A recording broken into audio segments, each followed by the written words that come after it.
Hello and welcome to the first video edition to Tossin the Pigskin with Nate Smith. Now, as many of you know, the NFL season still doesn't kick off for just over another couple weeks. So I figured let's start previewing some of the divisions and give you guys some insight as to what fantasy options are available and who we are looking for to have good years in the divisions. So this episode, we're going to be focusing on the Eastern divisions. Specifically, to start, we're going to start with the AFC East and who else but the New England Patriots. Now, the Patriots are one of the greatest, if not the greatest NFL franchise ever. They have just absolutely dominated. They now have 6 rings. Tommy Terrific, Tom Brady, been the QB for all of them. Him and Bill Belichick, arguably the greatest player-coach tandem to ever exist. Now, enough about the Patriots' history as an organization. Let's get into where they might fall from a fantasy perspective and some of the guys you guys should be looking out for. Now, just with some basic info, last season they were 11-5 as a team, their regular season record, and they were the first place winners of the AFC East, as they have been for I don't even know how many years in the past 15, but it seems like every single one. Now, defensively, after spending last season with the Eagles, Michael Bennett was traded to the Pats in 2019. Now, Michael Bennett is a defensive end. He's a pretty impressive player. He's getting up there, though. He's in his 30s, so it's going to be interesting to see what his production will look like for New England this year. But regardless, that New England defense is solid all the way around. They have a solid linebacking core led by Dante Hightower, who has been one of the best interior linebackers in the league over the last few seasons. And then you look to their secondary, and they arguably have the best corner in football right now in Stephon Gilmore. And then they have the McCourty brothers also in their secondary. So Belichick in this defense is loaded yet again, solid up front on the defensive line. I expect the Patriots to probably finish in the top 10 as far as fantasy points are concerned for defenses this year. Now, moving to the offensive side of the ball for the Patriots, it's been common from them over the past few seasons to take a running back by committee approach. And honestly, they might do that again this year. Belichick is a guy who doesn't care who gets the glory. He just wants to win, and he's going to provide a lot of rotation in his offensive backfield, and that can be frustrating for fantasy owners, but it's just kind of how the Patriots do things. Now, that being said, Sony Michel proved he is very talented last year. He was a rookie last year, but he's coming off a knee injury, and he's missed the majority of OTAs this offseason. Now, the Patriots also have in the backfield James White, who is a PPR monster. He's known mostly for catching the ball. He can run a little bit too, but he's a small guy, very shifty, almost impossible to cover on routes out of the backfield. He's consistently beating people and putting up impressive receiving numbers as a running back. So he's going to be a threat to Michel's numbers. And then also the Pats go out and draft rookie Damian Harris in the 3rd round out of Alabama. They drafted him in the 3rd round of this 2019 draft, the most recent one. So now that's 2 guys that could potentially cut into Sony Michel's carries. And as we mentioned, he is very talented, but the injury history has been a concern. So we'll look out for that there. Moving to the receiving end, Josh Gordon was just recently reinstated into the NFL. Now, no questions asked, if he's healthy and if he's mentally present and can stay off the weed and whatever else he's been accused of over the years. He's an incredible player, incredible talent, a physical specimen. But until we see him on the field for long periods of time, I have trouble drafting Josh Gordon. So I'm going to look to see what the Patriots did in the draft. And in the first round of this year's draft, the Patriots took N'Keal Harry out of Arizona State. Now, he has impressed a lot of people so far in the preseason and throughout training camp, and for good reason. He was the top target for Arizona State last season, and he's just a freak athletically. Big dude, and should come in and start right away for Tom Brady and this Patriots offense. So if we're looking at the receiving core of the Patriots, he's the guy you want to try to draft. Now, moving on to another AFC East team, we'll go to the Buffalo Bills. Now, the Bills are an interesting team. Last year, they were 6-10, good for 3rd place in the AFC East. And from a fantasy perspective, it's probably a team you want to try to avoid if you can. To be frank, they don't have a lot of guys who are ranked highly at their positions. So getting into it, at quarterback, they have Josh Allen. Now, the biggest question is, what are we going to see from Allen this year? Will he progress at all? He was picked 7th overall in last year's draft. So he was a rookie last season. Started 11 of Buffalo's games, had just over 2,000 yards passing, 10 touchdowns and 12 interceptions, but completed just 52.8% of his passes, which obviously is not very good. But why he's intriguing from a fantasy perspective is he rushed nearly 100 times last year, 89 to be exact, for 631 yards and scored 8 rushing touchdowns. Now, if you're getting that kind of production on the ground again this year from Allen, then he's worth drafting, absolutely. And, it can be assumed that he's going to improve his passing numbers from last year.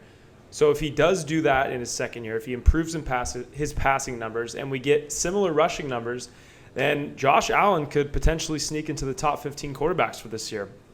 So he's someone who in late rounds, maybe as a backup quarterback or if you're in a 2 QB league, he's someone I would definitely be a little cautious taking, but he's definitely better than some bottom-level options out there. Now, on the receiving end for Josh Allen and the receiving core for the Bills, it's not pretty.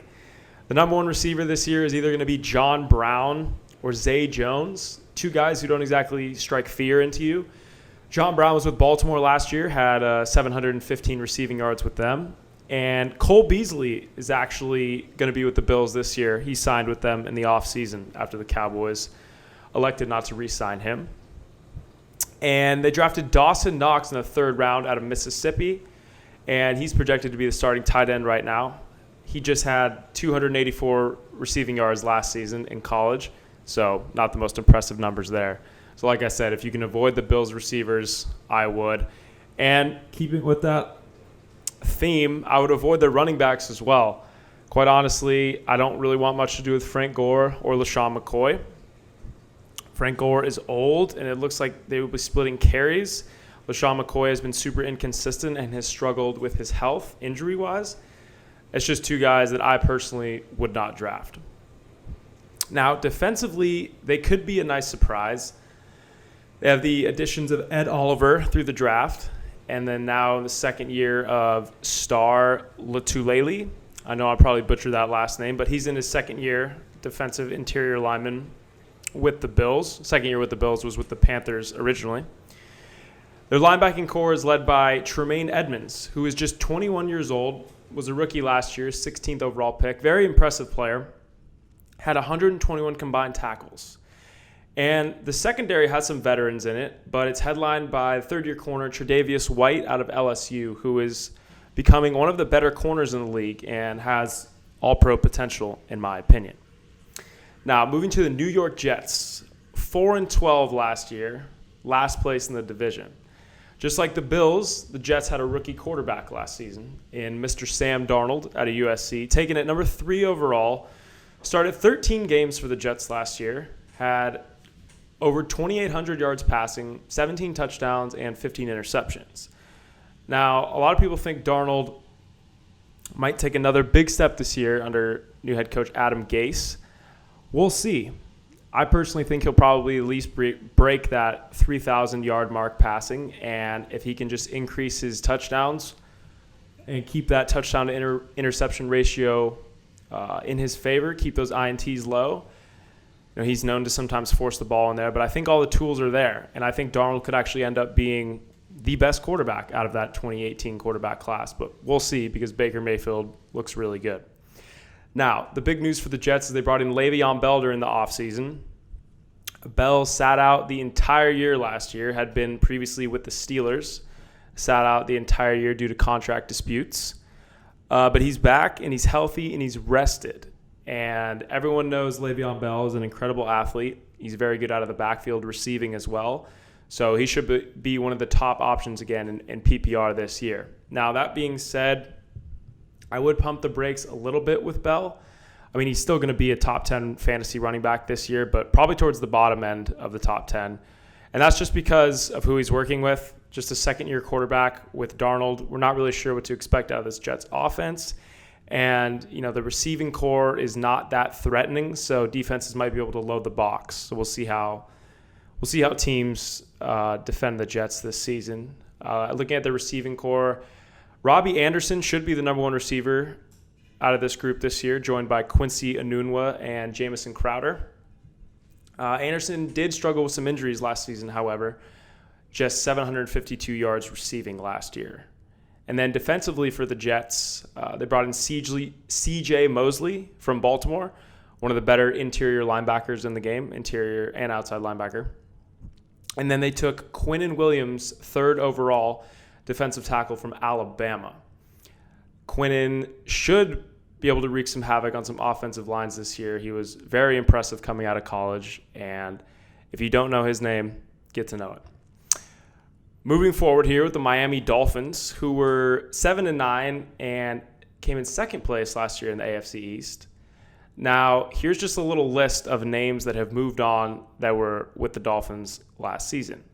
So, let's see here. Ryan Tannehill, Frank Gore, Adam Gase, Robert Quinn, Cameron Wake. All those players were with the Dolphins last year, Adam Gase being a coach, are now gone. Now, Cameron Wake and Ryan Tannehill are both now on the Tennessee Titans, and as we mentioned earlier, Adam Gase is now the new head coach of the Jets. So Brian Flores is the new head coach of Miami. He comes from New England, and last year he was the linebackers coach with the Patriots. And that being said, a lot of turnover in Miami. Not really sure what to expect, not to mention at the quarterback position, there's been some turnover as well. They signed Ryan Fitzpatrick in the offseason, and then they also traded for quarterback Josh Rosen after the Cardinals went ahead and drafted Kyler Murray first overall. Now, no one's really sure how this is going to shake out yet, but if I was running the Dolphins, I would start Josh Rosen week 1, see what you got, see if he's capable of leading an NFL franchise, which I think he is, but I guess we'll see.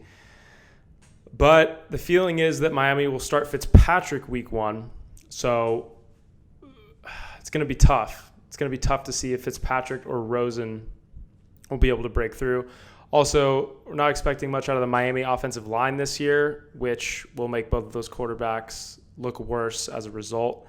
So to be safe from a fantasy perspective, I would avoid both of them at this moment in time. It doesn't get much better as you look at the rest of the Miami offense. If you look at their receiving core, in my opinion, it's one of the worst in the league.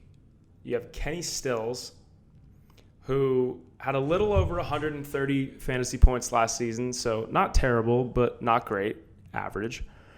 And then you have Devontae Parker, who has not been able to stay healthy, but I could see him breaking through as the new leader of this fantasy core, this receiving core for this season from a fantasy perspective.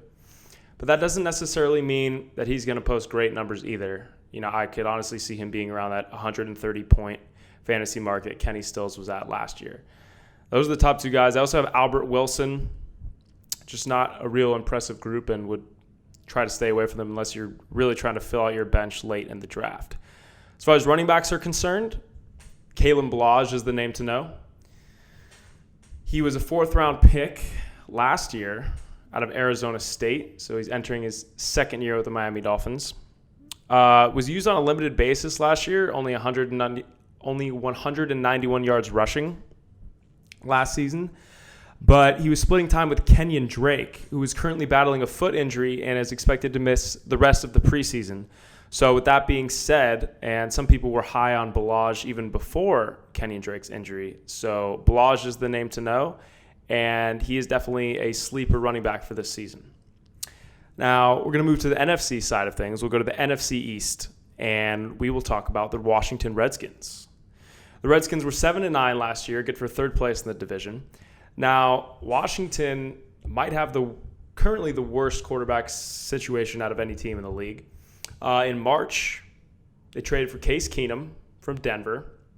And then come draft time, they had the 15th overall pick, and Dwayne Haskins out of Ohio State fell to them. They selected Mr. Haskins. But they also have Colt McCoy on the staff. So it's kind of a 3-headed monster at quarterback right now.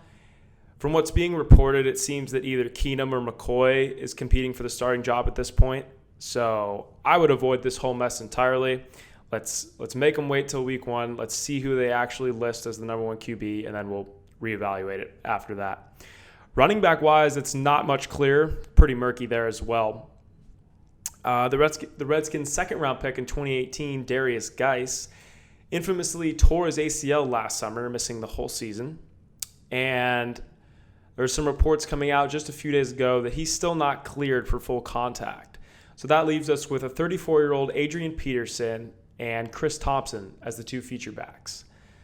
Now, Peterson probably will be a running back 2 in like a 10-team league. If he's your first running back, your team might have some problems. That being said, he's still productive. And as far as Chris Thompson is concerned, he's definitely a weapon out of the backfield receiving-wise.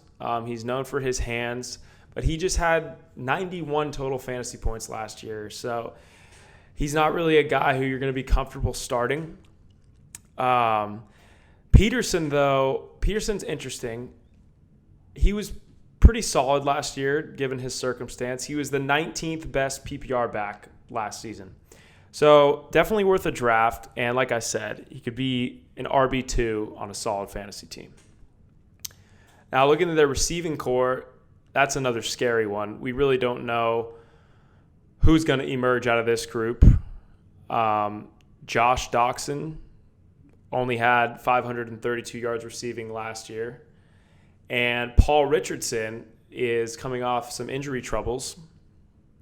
Started just 4 games last year. So we really don't know what to expect out of those guys. I would avoid Redskins receivers at this point in time. Third round pick out of Ohio State for the 2019 draft, Terry McLaurin, could be a nice pick here. We don't know. We don't know what to expect from him at this point. But he's been impressive in camp, and he could end up being the number 1 threat here for Washington. We're just not sure yet. But in summary, avoid Washington wide receivers at this point. Now, moving on to the New York Giants. 5-11 last season for last place in the NFC East. Now, the Giants selected Daniel Jones at 6 overall in the 2019 draft. This came as a surprise to just about everyone, myself included. Moving forward, it looks like Eli Manning will still be the starter for week 1. Will he last the entire 2019 season? We are not sure, especially if the Giants have another bad year. I could see them throwing in Jones maybe mid-year, seeing what you got, seeing him try to take over the franchise. Now, from a running back perspective, we know that the Giants have the best running back as far as PPR fantasy format is concerned. The offensive rookie of the year last year, Saquon Barkley, just barely edged out the Panthers' Christian McCaffrey for the number 1 total points in PPR fantasy last year. He had nearly 386 fantasy points last season with an average of 24 a game. So I could see Saquon Barkley being the first-round pick in a lot of leagues, and it would be totally justified. Now, as we move to the Giants receivers, definitely a lot more questions there. Nothing solid like our man Saquon Barkley. Golden Tate, when he comes back, is going to be a solid option. Has been a quality player for many years in the NFL. But he's facing a 4-game suspension to start the year. Apparently it was for a fertility drug, but it was on the NFL banned substance list, so he's suspended. Now that leaves us with, obviously, Odell Beckham departed to the Cleveland Browns, and Sterling Shepard is coming off a broken thumb. We're not sure if he'll be ready for week 1 of the regular season or not, so the Giants' receiver situation is tough right now.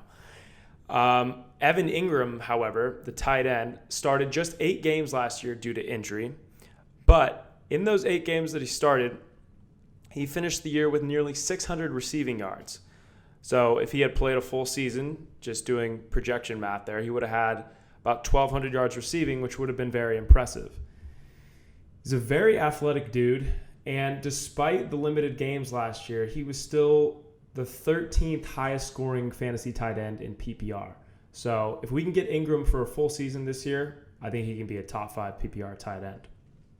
Now, wrapping up here, moving to the Philadelphia Eagles, who were 9-7 last year, good enough for second place in the NFC East. Now, Quarterback Carson Wentz, everyone knows he's a talented player. He's a quality NFL starter. But the biggest question with him is, what will his health look like? Can he finish a full season? 2 years ago, tore his ACL, missed that Super Bowl run. And then last season, came down with a back injury and missed some games last year as well. Even with the injuries last year, Wentz was still the 22nd highest scoring fantasy QB with an average of 17.5 per game. So if he's healthy, he's one of the better quarterbacks in the league.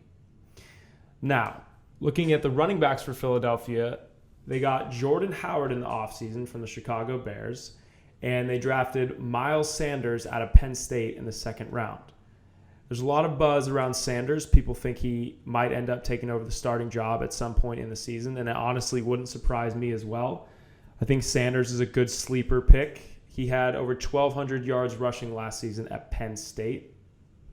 Now, Jordan Howard was traded to the Eagles back in March for a late draft pick, and last year Howard was the 20th highest scoring running back in PPR last season with an average of 11.3 per game. So not great numbers. Those are RB2 numbers. So it'll be interesting to see week one if Howard and Sanders are splitting time. If I had to take one of them, I would take Sanders just because of the upside. Now, looking at the receiving core for the Eagles, it's led by tight end Zach Ertz, who, depending on who you talk to, people would tell you he might be the best tight end of the league. For me, I don't know if he's the best. I think Travis Kelce's the best, but he's top three for sure. He had an average of 17.5 points per game in PPR last year, which ranked second among all tight ends. Now, for the actual receivers, Deshaun Jackson has reunited with the Eagles back in March after spending last season with the Bucs. I don't trust him, and I don't trust Nelson Aguilar on a consistent basis. Deshaun Jackson, I think, is too touchdown dependent, and Nelson Aguilar just hasn't taken that next step. He had a little over 700 yards receiving last year, so probably end up being a low wide receiver 2 or wide receiver 3 on most teams, or a flex.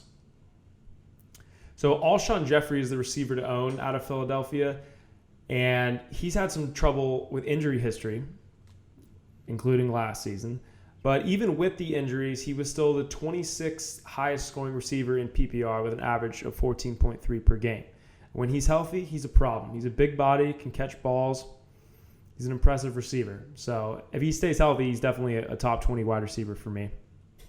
Now, the last team of the East divisions will be the Dallas Cowboys, who won the NFC East last year at 10-6. Quarterback Dak Prescott is a bit of a polarizing figure in NFL media.